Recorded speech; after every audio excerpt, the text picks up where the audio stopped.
Five Rings Podcast, your weekly amateur sports and Olympic sports show with Duane and Kevin. And now, without further ado, here's Duane Rollins. And welcome to the Five Rings Podcast. I'm Duane Rollins.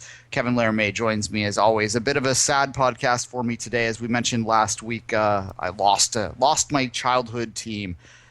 Today is going to be a bit of a celebration about that. We're going to talk about the Belleville Bulls, what they meant to me, what they mean to a community, and in general, what losing a team, a sports team, to a smaller community means to that community. We have an interview with David Foote in the middle of this. He's a gentleman who used to be involved with the Bulls, used to call their games on Cogeco, the TV station there. Is now currently a radio man for the Peterborough Petes broadcast, which is another small and iconic small city that has a lot of history in the sport and may be facing the same things down the line. We're also going to talk a little bit about the 2022 bids. We're going to actually endorse one, Kevin, today. But before we do all of that, Kevin Laramie, how are you? I'm all right. Sick and tired of the effing winter. It's been March 24th today, and Duane, it's still minus freaking 12 outside. I'm really losing it. I'm going to lose it. Yeah, no, I hear you there. I was looking at my app this morning, and it apparently we have 2 more days, and then if you look, at least here in Toronto, the temperature is going to rise consistently up to about an average of +5, +6, +7 next week, which for those that don't live in a northern climate, that still probably sounds like winter, but for us that sounds like pure heaven. It sounds like a relief just thinking about it. I brought a smile to my face, but today is going to be another stay indoor day because I just can't handle it anymore. Fair enough. All right, let's take a quick break. Come back. We're going to bring David Foote on the line, have that conversation which we had last week, and then after that we'll come and we'll talk about it a bit more.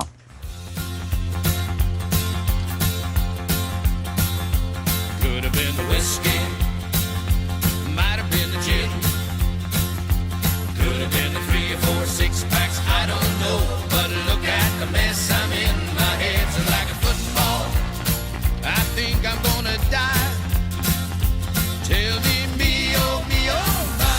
wasn't that a party?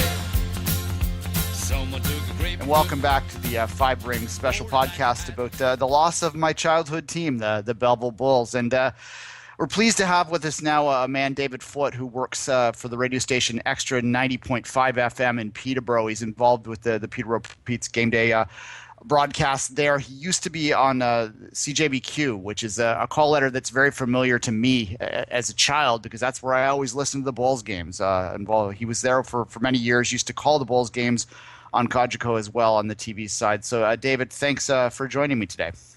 Yeah, thanks a lot for having me. I appreciate it. Look, I'm still coming to grips with this. I'll be blunt about it. It's been a very emotional journey for me. It's hard to explain what it feels like to lose a team that's been with you since you were a very young boy. You had a more professional relationship with them, but just tell me what your thoughts were when you first heard the news that the Belleville Bulls would be no longer in a month or so. Well, I think you're not the only one, Duane, definitely that's still kind of dealing with this whole thing. All kinds of chatter back in the city, as I'm sure you know, about what to do next and the future moving ahead. But I was shocked at the timing more so than anything because of the relationship I've had with not only covering the team but covering the city, covering council as well. The writing had been on the wall for a long time. I just don't think that anybody necessarily thought this was the moment that it was going to go down. And a big thing that stuck out for me was another team moved this season, and I brought it up with Gord Simmons when I spoke to him. Another team moved this season. It was pretty easily digested because everybody knew it was going to happen. This is, kind of like ripping the Band-Aid off in a sense. It was very sudden, and it's pretty painful as well. Yeah, and if you're looking at the crowds that came for Wednesday's game, and certainly getting tickets for this Saturday's game have become very difficult. It's like a city is, desperately trying to run back to have one final look at the team. You talk about a lot of talk about what's next for the city. How does the city recover from this? Do you think that they have the stomach to move forward and try and bring a team back and try and make the improvements that are necessary to do that, or do you think that they just sort of fade away and keep the memories? I hope the people there won't let that happen. There's such a strong hockey fan base there that I think they're going to get starved for the game eventually. That being said, it's not going to be easy to bring a junior hockey team in because of the strong junior hockey community that is the Quinte region in a broader spectrum. We've got the Wellington Dukes just south of the city who are a tiny town that, get 500 plus fans every night for their games. You've got the Trenton Golden Hawks just not 5 minutes, to the west end. They have a strong junior A program all the time, so tough to just stick another junior A team in the middle of that. Couple that with the Picton Pirates, who are a good junior B team, and junior hockey isn't so easily supplanted in Belleville because of the market that's there.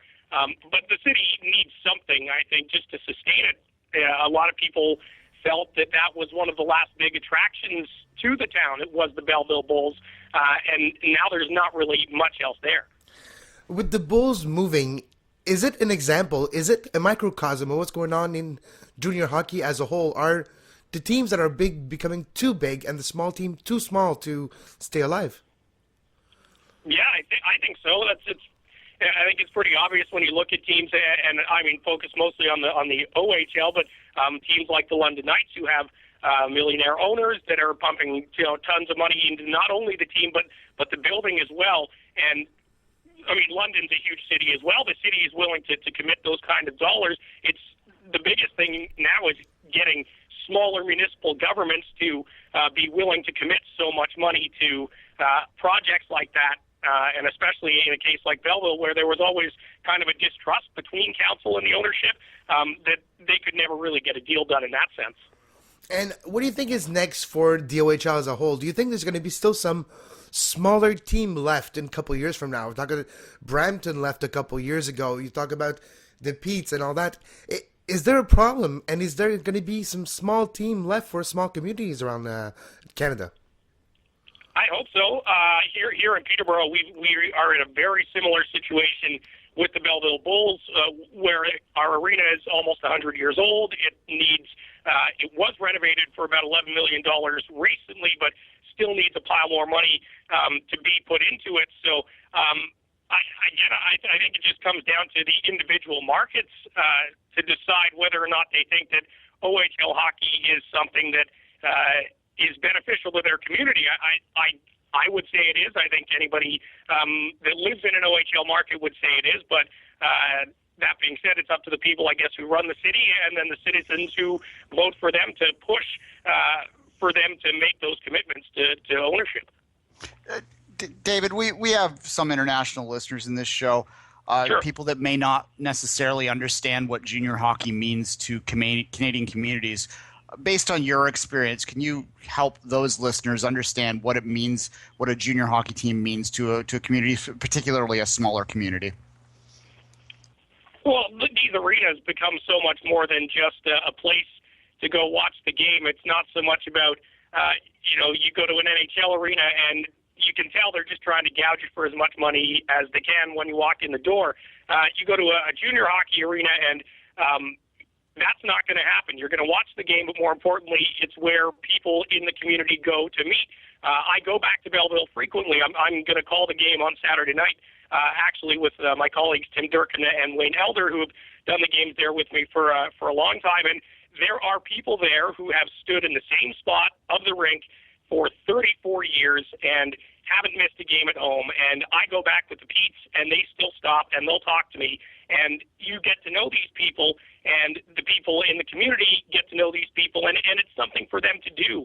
Again, like I say, in Belleville, there's not really much else to do. Duane, you can back me up on that. And these people spend their lives at the rink following this team. It's pretty heartbreaking. Well, yeah, as I've said to other people, it was one of the last things that my parents are still there. I shouldn't be too flippant about that. But it was one of the last really sort of heartfelt things that brought me back and kept me connected. Whenever you'd meet people in the city of Toronto and find out that they're from Belleville, they were Belleville expats, one of the first questions you'd often ask are, the Bulls are doing well this year. There'd be a topic of conversation. It's hard to explain if you're not from a small community. You touched on it with Peterborough a minute ago, and without getting too much into the details of that, just in a Sure. general sense, Kevin also asked the question, but what do these smaller communities really need to do? Is it really just an issue of money to keep these teams around? Is it just trying to build bigger and bigger arenas? Is that the issue? It's really complicated, I think. The building becomes a big focal point. Again, that was the main thing in Belleville. That is the main thing right now in Peterborough. But teams will say, look, we need a new building. This one's out of date. Our players don't like it. It's tough to recruit, that sort of thing. Municipal governments will sit back and say, well, hey, you're only drawing, half to, three-quarters maybe of your capacity on a nightly basis. How can we justify putting this much money into a facility like that? And that's where the real risk, I guess, comes. And you need commitment from the fans as well to say, hey, well, if you do put this money into it, first of all, we want you to put this money into it, and then we will continue to come out and support the team once you get a new building, because I think you guys have any experience with new facilities, you'd agree that people will come out just to see it. Yeah, well, for those that don't know, the renovations that they made to the Sports Center in Belleville are more community-based, right? And I think that's the question that the councils have to balance, is whether you build a pool or whether you put more seats in for the OHL, right? Anyway. Yeah, exactly. And I talked to Gord Simmons about that, because that project specifically, for me, seemed kind of like a turning point in things, where it was an opportunity that they could have even, if they came up with $5 or $10 million more dollars, just sunk a little bit, at least into the Yardman. But they did this $20 million project, didn't put any money at all into the main centerpiece of the complex, and it's great for the city. But the problem there, and Gord Simmons backed us up on this as well, that community-based project was shovel-ready, ready to go, and two-thirds government funded, whereas a plan for the arena wasn't in the works, and at that point that it was shovel-ready, that it would qualify for that government money, which is a big part of it as well. All right, well, we'll end it with this on a more positive note.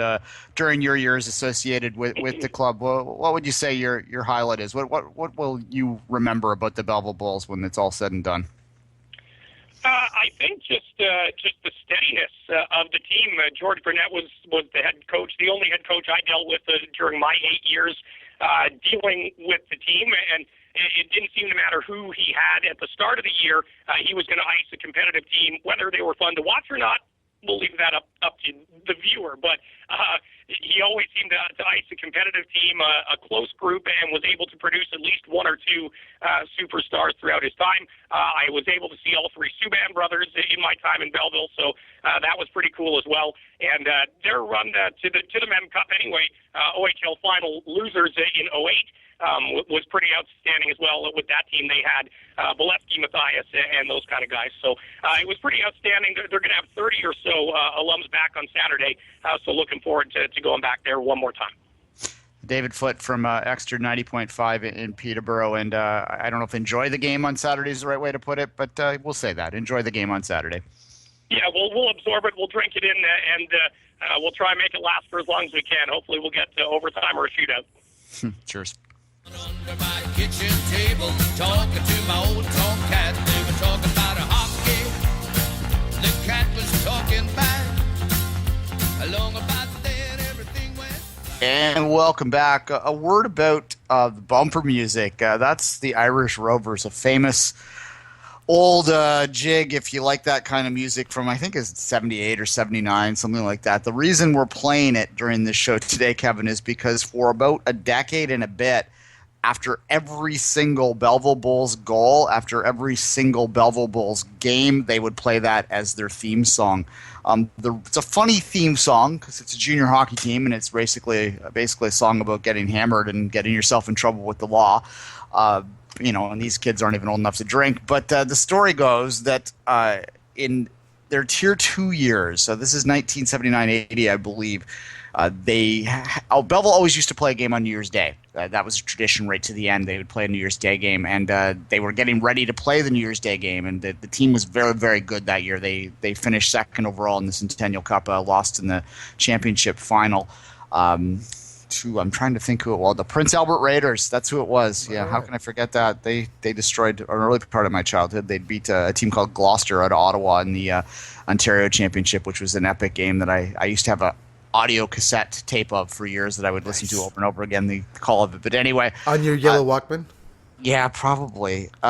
They were getting ready for the New Year's Day game, and they were very good in their local league. They used to win games routinely by 7-8 goals, so it wasn't much of a challenge for them. And so they, sort of took that game lightly the day before, and someone started playing this song, which was popular at the time, as a joke about what had happened the night before. And it then became their good luck charm that they used for years and years and years. I wasn't able to get down for their final regular season game. I'd like to think that they ended it with that playing too, because it was very much a tradition. One final thought on that, Kevin: when the Bulls won the 1999 OHL championship game, the lead of the article in the Belleville Intelligencer the next day, the first line was, "Yes, they played the song." So that's why we're playing that today. And unfortunately, they won't play that song again. Well, not in Belleville. Yeah. I mean, there is always the chance that they will bring a team back there. True. I have mixed feelings about that, because you'd be taking a team from another community, and I think that it just becomes this cycle, which betrays the fact that they're not clubs, they're not communities, they're businesses that can move interchangeably between cities. It's funny when we talk about soccer a lot on our other shows that. You look at MK Dons, the English team that moved a few miles, really. Like, we're not talking very far at all, from Wimbledon in London to the suburb of London, which was at the time, I believe, the biggest center in the UK that didn't have a football league team. And it was basically a stadium issue there too. And again, we're not talking about hundreds of miles like this. This is for those that aren't from Ontario. Belleville is probably a 2.5 hour, 3 hour drive. Between there and Hamilton, with Toronto in between. So it's not going to be an easy thing. And people, it's not like they can just step up and keep following the team. It's a completely different thing. It's going to be rebranded, and it's going to lose all the Belleville memorabilia or paraphernalia that it had. It's not going to carry it over to Hamilton. They're actually taking over the Bulldogs entity. So it's going to be really different now. Yeah, it's the Bulls. The Bulls are no longer, unless they come back. And I mean, the expansion team is always a possibility as well. But no, the reason that they left was because of the arena, as David said in the interview. So it would take a lot of money to do that, and at the very least, at least now, the community's sort of seen how serious it is. I mean, they've known that this was a possibility for a long time, but now that it's been taken away from them, there might be an impetus to for a former team, a former player, I should say, to step forward that plays in the NHL now. I'm thinking of one in Montreal in particular. Thinking of you, PK? Might have some money and has that team with the Subans had all the three whole players. family, yeah, exactly. The family itself could start a team there. So they might have some affinity to that, and it's fitting that there is a Suban that will be there on the final game. One thought that's crossing my mind, Duane, I think junior hockey, but not just hockey. I think sport at that level in communities it's at a crossroad right now. They have to an identity crossroad. They have to choose between being a bigger than junior and being a business and thinking about money, or really decide to become a community focused, almost the water cooler talk of the whole city, becoming the center of those small communities. And when I say small, it could be almost 100,000 sometimes. Those cities that really support the team, they have to choose between one or the other, because in the middle it can't exist anymore. Yeah. Belleville's small by the OHL standards. It's not really small by the rest of the CHL, because Ontario just has a bigger population base. The city itself has 60,000, 60,000. I think it's somewhere around there. And then if you look at the whole region, it's around 100,000. So it's not like there's not a population to support it there. I remember a funny story on that if you grow up in a big city, even in Canada, you don't necessarily understand the influence that a junior team has to its community. I went to school at Wilfrid Laurier in Waterloo. I just through happenstance, most of the people I gravitated towards when I was there happened to be from the GTA, from Toronto. I have a friend, Ian, who had never really understood the junior hockey thing, even though he was a big sports fan. I mean, his local hockey team was the Leafs. His parents had tickets to the Leafs games, so he'd go to Leafs games. Didn't really go to OHL games, didn't really get it. I remember when he was on a co-op term, and they sent him to they sent him out in the road, and he's a forensic accountant, so they were doing a job in Belleville, and he stayed overnight in Belleville and saw like the headlines of the newspaper the next day. And then he came back and he saw me and he goes, "I get it now. They're your Leafs." He they are the Leafs of Belleville. And they really were, because the whole community was on the front page of the sports section. It was big news. The ins and outs of it, the trade deadline, is all that had the same sort of coverage and focus that it does at a fully professional level. It was just scaled down. It reminds me on a different scale, though. If you're looking at a small university in football in the United States, the same type of feeling towards your team. It represents the city. It's the talking point of the whole city. It's a pride factor. When your team's doing good, everybody's doing better in that community. And that's what reminds me. When I went to, even smaller than junior, it was the Chippewa River Rats. My mom used to live in Niagara Falls. I used to be there often, went to a couple of games. And you had the same type of following. The community rallied around that team because that team was representing themselves in a way that you can't really do it on a big city scale. When you were saying, hey, they're from the same street as I grew up. That kid who's scoring the hat trick, well, he lives next door to me. The pride factor, just the feeling that you get is on a different level than a professional team. Yeah, I like to watch PK Subban, but it doesn't give me the same thing. Yeah, the OHL is maybe a step up from that. They do draft the players into the town. They do come from away. There have been over the course of the years. Obviously, there's been local guys that have played for the Bulls or for any other OHL team. But that said, they live in the community while they're playing there. They are fully integrated. They are moving at a young age. They're in. They're put up in homes by local people, so they have deep roots in their junior community. You often hear NHL players, thank the person who put them up. The names escape me what they call those, but for people that they lived with in junior, are almost second families to them, and they become deeply rooted in the community. A lot of them, there's a lot of Bulls alumni that weren't from Belleville that now live in the Belleville area because we're talking about guys that didn't get to the NHL or didn't get very far in their pro career. They move back because that's where their greatest memories are, and that's where they feel most connected to. So it certainly does have a greater community focus. I just real quickly, I think I got completely off kilter and didn't finish my point about MK Dons. Mm-hmm.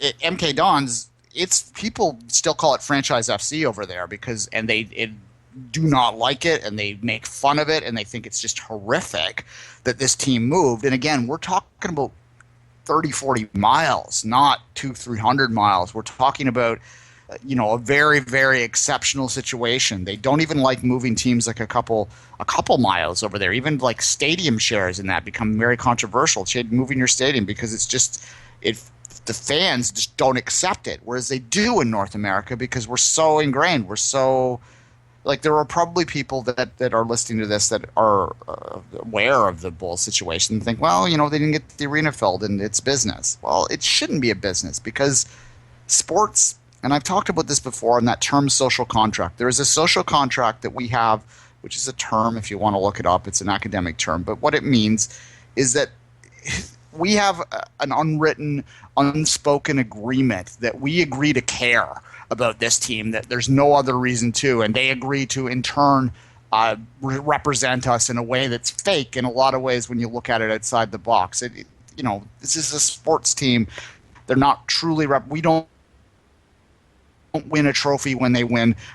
They don't feel joy for us when they win, and without that social contact. And if you just sort of move them around and treat them like businesses, you lose that, and that's how people become disenchanted with sports. That's why people look at them and just turn away. People are walking away from professional sports in a lot of ways because they're feeling disconnected from it, and that's because this social contract that I talk of is beginning to lose its power. And this is an example at a lower level of it. And it's not a good foreshadow what's coming in the future. If you have a team like the Petes that we talked earlier, if you have a team in different sport, in a football, civil, anything, you have to support it now or never because you never know what's going to happen. And even if you support it, those things can happen. So it does put everything back in a balance when it's talking about supporting a team or a sport or a community team. You always have to remember. It's in my back of the head because it happened to me too, Duane. We didn't talk about it last time, but I'm a guy from Laval, and I lost to Titan Laval about '96 when they moved to the PEI Rockets. I wasn't a big fan of that game. I've been in maybe to 10 games in my life, but I still remember vividly a playoff moment when I was in the old Colisée de Laval and it was the House of Pain, and you had Michel Terrien, Bob Hartley, with the Morissette brothers in the stand. They were coaching the team. It was a rough team. It was a rough period. different, but there's an atmosphere that I've never seen recreated anywhere else. And eventually they moved for the same reason, because the Coliseum was too old and all that. But to this day, I still have memories of being in that building that were never, those feelings were never able to be recreated, either at the Bell Center, even at the Old Forum.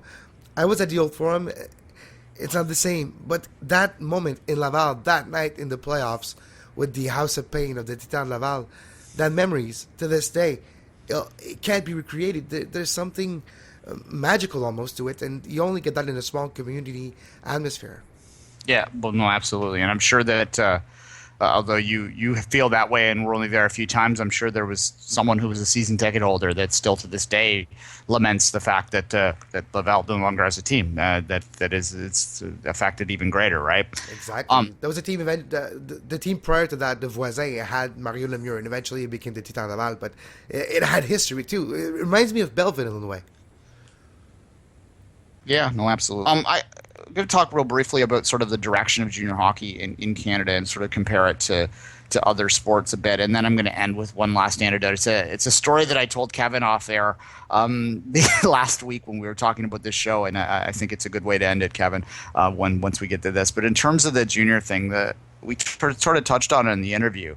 It's becoming increasingly about making as much money as possible, and if you look at it, used to be back in the day that it was very secular in terms of what teams were good, and because every team sort of was, either breaking even or losing a little bit, it was kind of more of a pride thing that you went along, and there was no big purpose to build these huge mini NHL arenas to just constantly turn over championship teams and to sort of play the kind of resources at a different level that allows teams like the London Knights, like the Kitchener Rangers, are from very big communities within the context of the OHL and have very big arenas. The London Knights arena, if you've ever been to it, it looks like an NHL rink. It's nicer than, it's maybe the best arena for any non-professional team in the sport in the world, right? Yeah. And that team year after year after year wins big. And, some people question some of their techniques of how they do it, but the thing is that they treat players and they can spend money on players. You're not allowed to buy players in the OHL. You're not allowed to pay them beyond the stipend that they're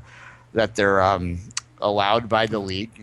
We're not here to suggest that something beyond that's happening, but there certainly are people that think that, but we're not saying that here. But they are actually spending other levels of development that make teams, their players, good players, NHL-bound players, say, you know what, I'm only going to play there, or I'm going to go to college, and so therefore they get the best players year after year, which just leads to this erosion of the small town team more and more and more. If you look at the titles, the OHL titles, it's rare for a small team to be successful. Belleville was an exception to that. They won the OHL title once and finished runners-up once, were in 2 Memorial Cups. For a community that size, that was remarkable. They were one of the most successful small market teams over the last 20 years, and that's no longer, but not off the ice, not in terms of the money, and that's why they're gone. And I think it represents maybe society too, Duane. We'll get into a big philosophical debate here, but in society in general, back then you had mom and pop stores that were staying open when they just able to make by or just able to make a little profit, but it was enough for them to stay open and to serve a community. Example, the small hardware store that every community used to have, or the small mom and pop's TV and audio shop, which you don't have anymore. It reminds me of that situation, because nowadays it's either you exist and you make a ton of money, or if you don't move forward, if you just get by, well, you're actually not getting by, you're actually dying. So that's what it reminds me of nowadays. Yeah, and on a slightly lower level, it's the same thing as we're seeing in big cities. That yesterday here in Toronto was the first time in, I believe, 16 years that the Toronto Maple Leafs didn't sell out a game. Now, that's because they are crap right now and are having a historically bad season for them over them. Jokes aside, that this is like as bad as it was in the 80s for the Leafs this year. They haven't been this bad in a long, long time. And finally people are walking away. And the reason they're walking away is because the people that are just choosing not to go are the ones that have the money that can afford to go. And they have never been that passionate about it, and they don't have people stepping into those shoes because they're not having access to it. You know what I mean? Yep. Like, they become so big that they're so corporate now that the second that the things start to go bad, you're going to see these crowds go away. Whereas the reason I think that the shutout or the sellout streak lasted so long, despite the team being piss poor for almost a decade now, is because there was a passion that was built on years of kids going to the Gardens, going to the ACC when it first opened, and being able to afford it. You can't anymore in this city. The point I'm making with this as it relates to the Bulls is now you've taken another small community's team away. Does that mean that means in my mind that there will be less kids that will grow up as hockey fans in that community now, because they won't be exposed to it, and they will watch on TV and become basketball fans, become soccer fans, become football fans, become whatever, whereas in the past they would have just by default became huge hockey fans that would have fed the beast all up the system over the years. And it's not going to happen overnight, folks. I'm not that deluded about this. I'm not going to overstate it that much, but there is an erosion of the complete hold hockey has on small town Canada, and it's because they're losing teams like this. We're already seeing this point, Duane. Have you talked to a 15-year-old Torontonian yet lately? They just talk about the Raptors. They just talk about we the North. They only talk about what's going on with the Raptors. If you talk about the 15, 20-year-old now, they're not talking about the Leafs. They're not. They don't have the Leafs as high as a regard as they do the Raptors. And I think it's a start of maybe that, not a culture shift or not a sports culture shift in Canada, but I think maybe a larger horizon of sports being accepted as mainstream in Canada is starting. Yeah, no, and that's a good thing to some levels, but not to the level where it's losing. That's from a sport, right? Yeah, I know, exactly. You don't want to take to John and give to Paul, whatever that expression is. You want to create another revenue stream or another fan stream. You don't want to borrow from one to the other, so you just pass around the same fans. Yeah, and, final thought on that is there will be a lot of people that will say, oh, well, the reason we the North and all that's happening now is because they're a pretty good team. Because of Drake. Yeah, or because of Drake or whatever, but that's part of it. Yeah, true. But it's not all of it. A bigger part of it, in my mind, having lived in this city and experienced what it's like to be a sports consumer in this city, is the Raptors are a hell of a lot easier to get tickets for. Maybe not this year, but even this year, the ticket prices and the ease of getting them is still nowhere near what the Leafs are when they're even just mediocre. It is impossible to get into the Leafs. And when you take away the opportunity for a dad, for a mom, for a grandpa, for a grandma to take their kid, their grandkid to games and create those memories that I've talked about with my grandfather and the Bulls, you are losing a generation of fans. And obviously, when we're talking about the Leafs, I don't know how we got talking about the Leafs, but when you're talking about the Leafs in bigger NHL cities, it's a different scale, but it still trickles down, and it still ultimately is the same issue of the corporateness of sport now, and whether that's taking away from the soul of the thing, and whether that's going to ultimately lead to a rethink being needed at some point down the line. I think that it will, and it's one of the reasons why I gravitate towards soccer, which is a massively huge sport. Don't get me down in terms of the consumerism of it, but it still is at its core a community sport. They're about clubs, not franchises. And that's one of the reasons why I have gravitated towards that sport. And even if that club has become, owned by an oil sheik, for instance, so completely random example that I pull out there. I have no clue what you're talking about. There's still, or a Russian oil baron. Whatever. Exactly. You still have a community behind those clubs that they represent neighborhoods or what have you. And they're even beyond that. If you want to walk away from those, there's your non-league teams over there or whatever. It's about something still. To me, anyway, it feels like it. Maybe that's my North American perspective coming out. I'm not there, but at any rate, my antidote, Kevin. This illustrates how passion could be evoked from the OHL and how much it mattered to a small community. I was telling Kevin about my most favorite playoff series of all time, and this is the 1989. I think it was called the Leyden Division still at the time. It might have been called the Eastern Conference by then. I'm not sure. But it was the 1989 first round of the playoffs between the Belleville Bulls and the Kingston Frontenacs. Now, the first thing you need to know about this is that Kingston and Belleville are like Shelbyville and Springfield. They are identical communities in pretty much every way, with the exception that one is a little bit more rougher around the edge and has a little less going for it than the other. but they're still ultimately kind of small Eastern Ontario, which is me being polite about saying hickey towns, right? Yeah. Belleville and Kingston.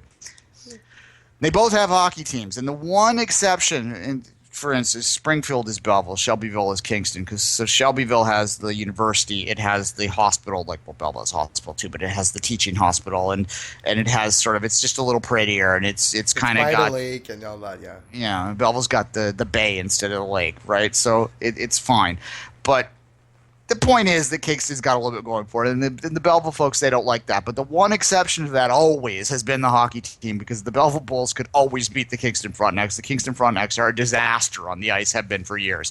Belleville's been to more Memorial Cups than Kingston's won playoff series in the last 25 years. It's a stat that I will hold on to forever.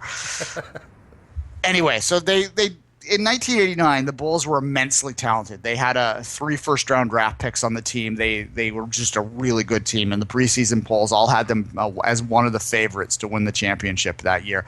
However, they were also a bit of a head case team. I can see this in my adult years, that there was a lot of personalities on that. They maybe weren't as disciplined as they should have been. They should have been. They were coached by a guy, Danny Flynn was his name. Danny Flynn, if memory serves, was 28 or 29 years old. He wasn't much older than the players themselves, and he had no control over that room. The players ran, like the inmates ran the asylum, right? So anyway, this is the setup to this story. The bottom line is that Kingston has a dream year. They finished second in the conference. It was the Eastern Conference, come to mind. Belleville, they struggled, even though they were immensely talented. They'd scrape into the 7th playoff spot. So lo and behold, Belleville v. Kingston in a playoff series. And you know, when Belleville and Kingston play, I can think back to when I was a kid. They fights in the stands, fights on the ice back in the bad old days of junior hockey. It was an intense rivalry. And then the two cities, they, love to hate each other, even though they're kind of the same. So the playoff series starts, and the first game rolls around, and the Frontenacs, they kick Belleville's ass. It's like 5-1, 6-1 or something like that. All hell breaks loose behind the scenes. Danny Flynn, the coach, fired. When do you ever hear a coach fired in the middle of a playoff series, Kevin? Actually, it happened this year in Switzerland with the Quebec coach, but he's crazy, so it's fine. Yeah, anyway, so this gets fired. Everyone's like, what the hell's going on? Blah, blah, blah. But game 2 rolls back. Belleville wins game 2. This is on home. First game's in Kingston, second game's in Belleville.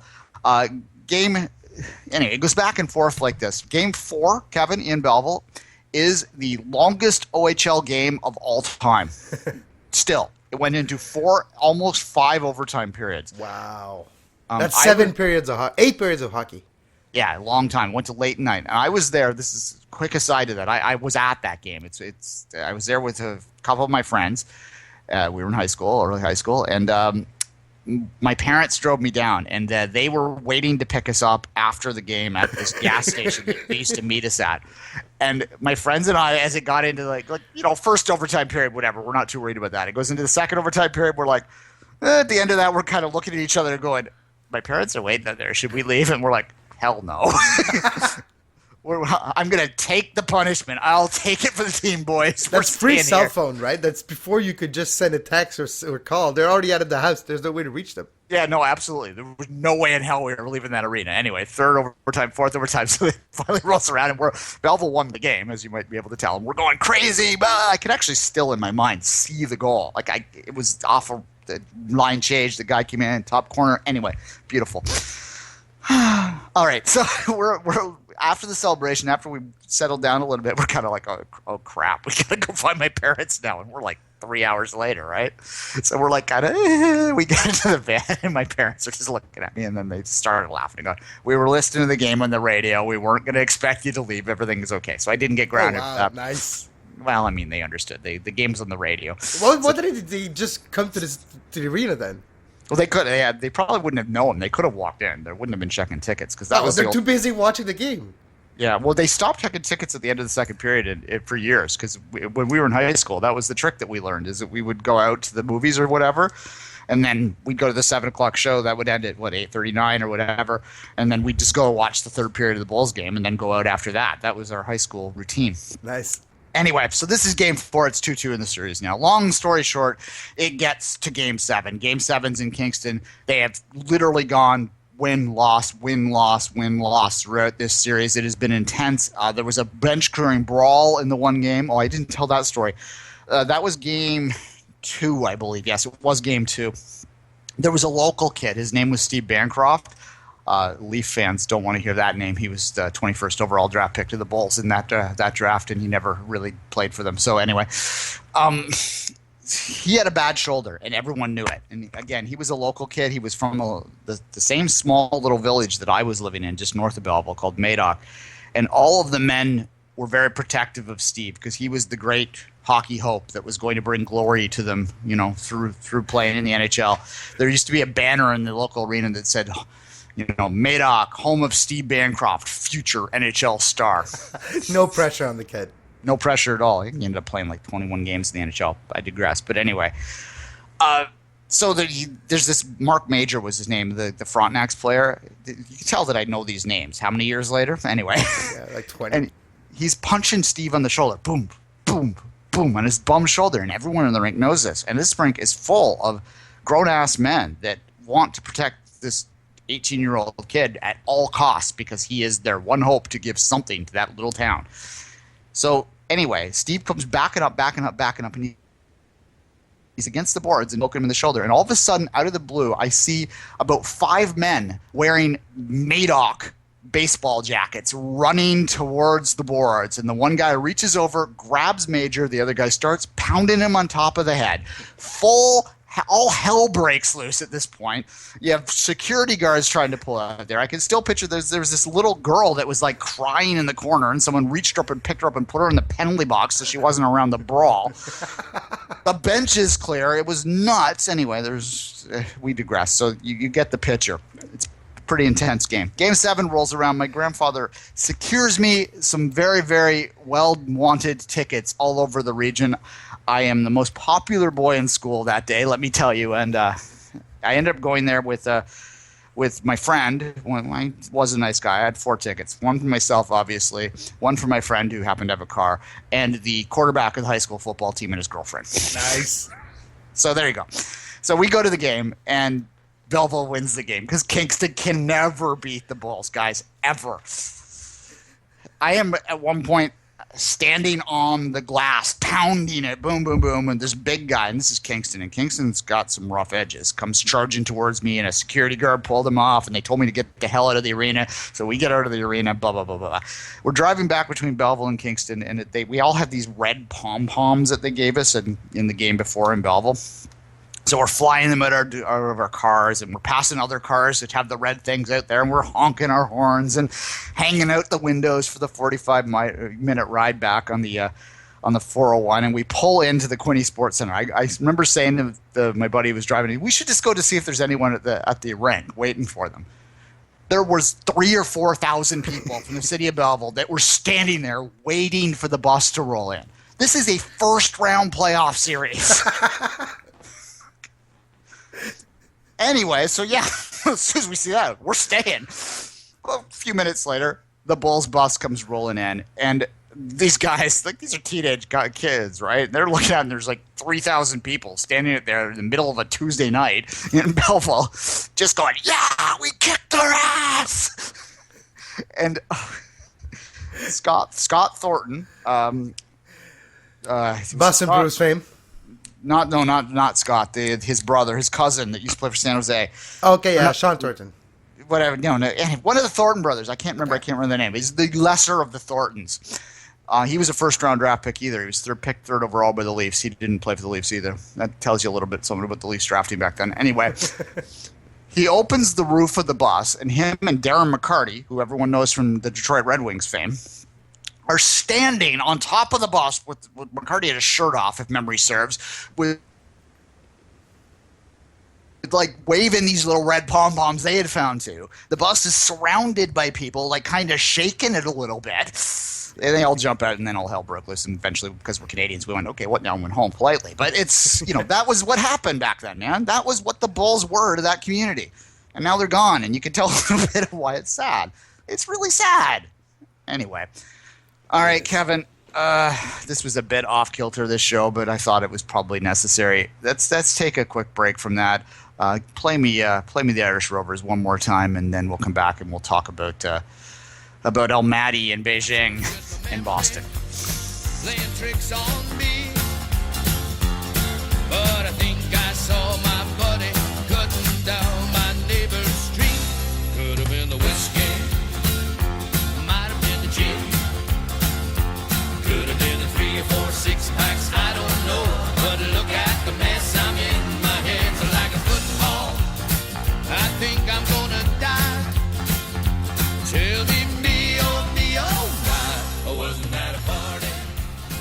All right, back to normal, guys. We're going to have a bit of a conversation about El Matty in Beijing, and we're going to give our endorsement. This will probably be our last conversation where we're looking at the cities in any sort of evaluation way.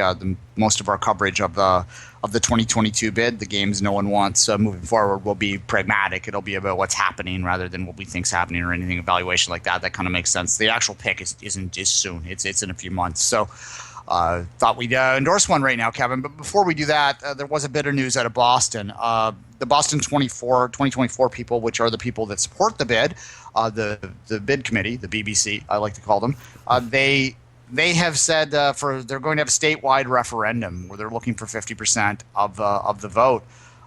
That's an interesting development, Kevin. Yeah, absolutely. I saw that in the Boston Globe today, and it was really interesting that Boston 2024 basically is calling the bluff that no Boston Olympic has been saying that we want a referendum because we don't believe people are going to go for it. Well, apparently Boston 2024, the BBC, has other opinion on that, and they believe that they can win a referendum. Yeah, it absolutely. Well, I mean, this is probably where they're coming from, and I kind of get this from a strategic standpoint that there is no point them continuing forward and going full on into a bid if they're going to constantly be undermined in their mind, and I'm using their language now, undermined by the efforts of No Boston Olympics and other groups like them. If they can have a 50% plus one vote in their pocket, then they can look at those groups and they can say to the IOC, they can say to the voters, yeah, they're making noise because they're going to keep making noise, but here's what the real people think. This is what they're the loud minority. This is what the silent majority thinks. It's a smart strategic move by them, because if they win, it does really neuter, for lack of a better way to put it, the No Boston Olympics. Now, from their perspective, I don't know how they can't like it either, because it does now give them an opportunity to fight for what they believe in, and if they can win that, then the bid doesn't go forward. They've won the day. So it kind of is a win-win for both sides in a lot of ways. I agree. It gives No Boston Olympics a battlefield to protest and to quantify their support for their cause in that referendum itself, which is something they didn't have before Boston 2024 wanted to do that referendum. You're right. It's weird on that side because it does give a platform for No Boston Olympic to shine if they can gather the support. It's basically going to be something we don't see every day. Two positions, two sides on one cause that are going to try to gather both support, and the one that gets the vote out probably will win that election, in quote. Yeah, there is a bit of a be careful what you wish for No Boston Olympics folks, because I think there's probably very little doubt that the other side is better funded. Yeah. So they will have more advantages in a referendum. It's also, that said, it's often easier to mobilize no's than to mobilize yeses, because there are a lot of people that are going to be soft yeses out there, a lot of people that might think to themselves, I wouldn't mind that as long as it doesn't cost too much, that wouldn't necessarily be out protesting against an Olympics and would probably enjoy an Olympics when they came, that aren't going to necessarily going to go out of their way to vote that day, right? So you do have to factor that in as well.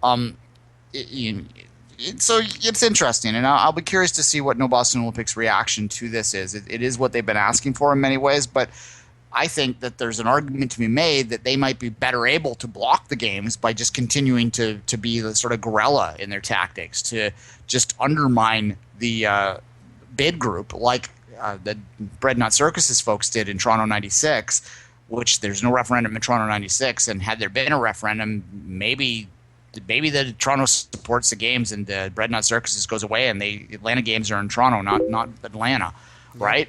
No, absolutely. You're right. It might happen in Boston too, because as much as it is a battlefield that they can do positive for their own cause, if they lose that referendum, if it's too tight to call, well, they lose some points that they do have, and they lose some leverage in the discussion. Yeah. I guess the final thought on it is that we have to sort of have a thought about what makes a win. Obviously, the Boston 24 folks will say 50% plus one is a win. We can move on forward with the support of the people. I'm sure that the No Boston Olympics people will argue that for them to have a moral victory, that the bid group has to get probably above 60 or maybe even 75. If they get 75% support or something like that, there's really not much for the No Boston Olympics people to stand on. They'd be like, okay, we really are the loud majority, now minority. But if it's like 51% to 49%, they're going to say, okay, we lost, yes, but they had more money, and they're going to keep fighting, and they're still going to have some moral ground to stand on because a significant amount of people voted. The turnout will also matter as well. Mm-hmm. If you get a 20% turnout, like, does it really matter? Is it really representing the overall feelings of the people? I would suggest it probably is, because it is representing the people that bother to vote. But if you don't bother to vote, how much do you really care about the issue one side or the other? But that's another story altogether.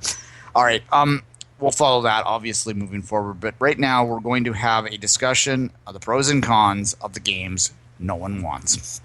Yes. Looking at certain part of the bids today, getting ready for this show, Duane, I was thinking, I was trying to put myself in the shoes of somebody that has to decide where the games are going, and put myself in the shoes of coaches and sports national programs and be like, where would I like to compete? Where would it be something that is Olympic worthy? That when you put the 5 rings, the branded 5 rings on it, that it brings you that emotion that we're all looking for when talking about the Olympics. And I have to say, Duane, the mountains of Almaty and the way that it could look like really did it for me today. Oh, fair enough. I mean, yeah. I'm probably going to go there but I'll work there as well. But let me work through this a little bit. The Beijing bid, what's its pro? Well, it's going to have a lot of money behind it. There's no worry about anything getting built. It's going to be very attractive. You know that the Chinese are going to put on a good game. So we've seen Beijing. We know what they can do. We know what it would look like. We know what the opening and closing ceremonies would be dramatic and amazing. We know that the facilities would be out of this world. We know that everything is going to be good. What do we know about Almaty? Well, we know that Almaty is going to be kind of a bare bones games in a lot of ways, and this is something that I think maybe appeals to a lot of people. There was a editorial on GamesBids.com. Robert Livingston, who was a guest on the show in the past, wrote that the Almaty games were quote unquote going to keep it real. They were the first real test to Agenda 2020, where they're trying to downgrade and take some of those expectations of complete over-the-topness away from Olympic bids so that you get more cities in the mix, you get in the mix, what I meant to say, more agendas in the mix, you get more regions.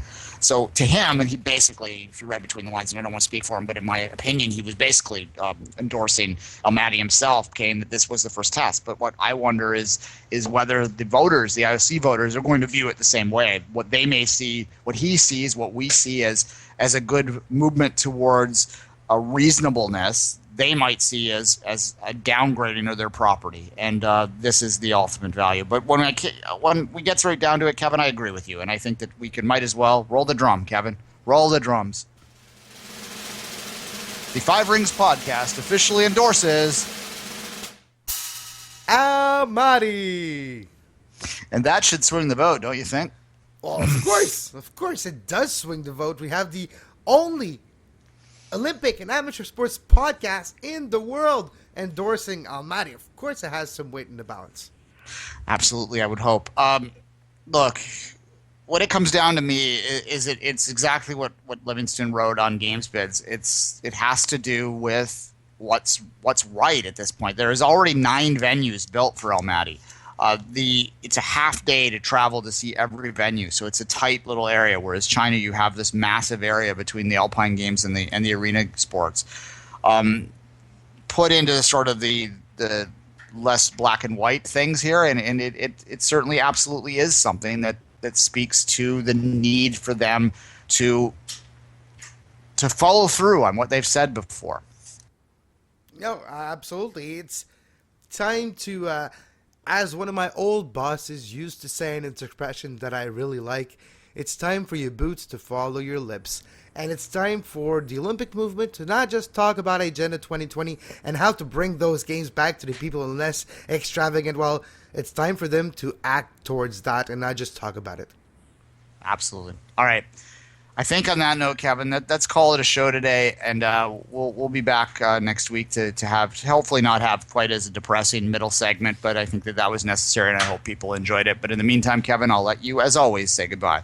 If you want to support the Two Solitudes, Five Rings, families of shows now with USL Radio included, you can do so by becoming a patron of the show. Patreon.com. Patreon/Two Solitudes, Five Rings, and help support the coverage of Olympic and amateur sports in the world. And until next time, on your podium.